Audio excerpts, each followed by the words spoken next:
In our previous two clips, we have explained the basic and advanced characteristics of our communication-oriented analysis of texts. In this third clip, we will go deeper on the theme of entanglement of the communicative instances. The first possible entanglement is between the text-immanent author and a character on the textual stage. This happens when the text-immanent author tells a certain story in the first-person singular, the so-called I-narrator. I, John Watson, was walking with my friend Sherlock Holmes through the streets of London.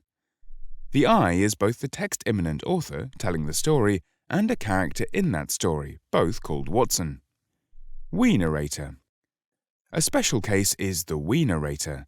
The first-person plural, we, is a very complicated communicative form. It can denote three things. 1. It denotes the text-immanent author exclusively. This often occurs in royal direct speeches. For example, we, Willem-Alexander, King of the Netherlands. 2. It denotes the text-immanent author incorporating the text-immanent reader. This often occurs in discursive texts. For example, now let us turn our attention to the topic of speedboats.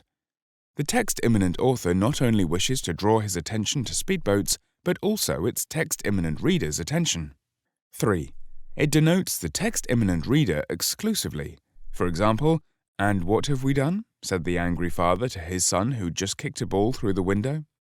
The father, of course, hasn't done anything. In fact, the we is meant for the receiver of the communication only.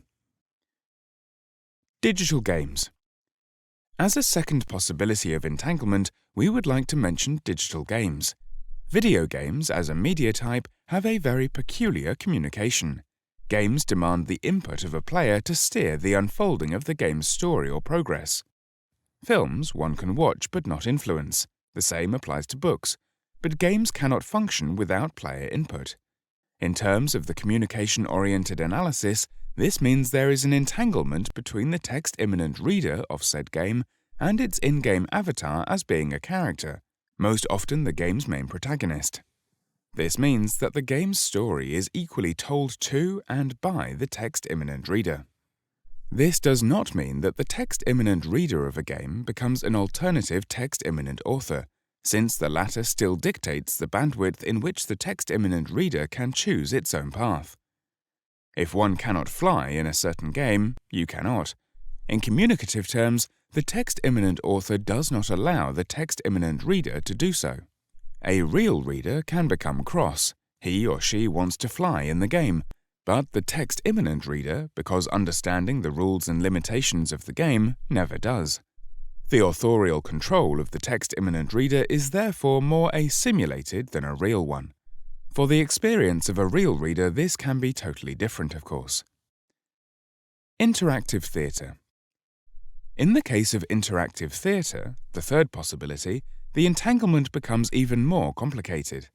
In traditional theatre, we still have a text-immanent author communicating to a text-immanent reader by means of characters on a stage. Nothing new here, but in the case of interactive theatre, improv theatre, or stand-up comedian shows, we have a text-immanent author who asks the real readers of the show or performance to voluntarily identify with the show's text-immanent reader in order to play their appropriate parts on the show's textual stage. This means a risk for the performer in question.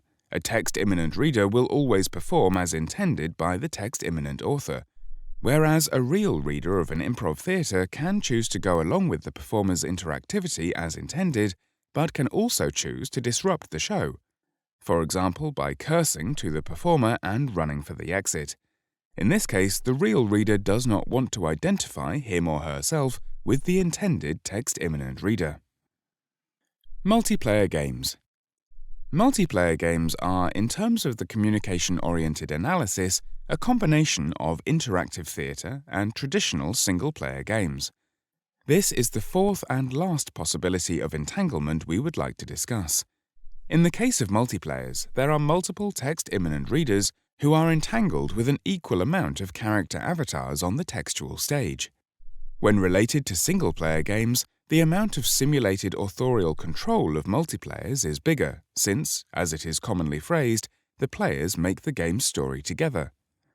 But we also have to deal with real readers of said multiplayer, the actual gamers, who have to identify with the text-imminent reader to act as such on the textual stage. If these real readers do not identify with the text-imminent reader of the multiplayer, they will do things that annoy the other real readers, the other players of the game who do identify. Usually, this materializes in the forms of cheating or trolling. This ends our third clip on the communication-oriented analysis. We hope that by using the communication-oriented analysis, you will not get stuck reading any type of text and will have a better understanding of the communication every text is using.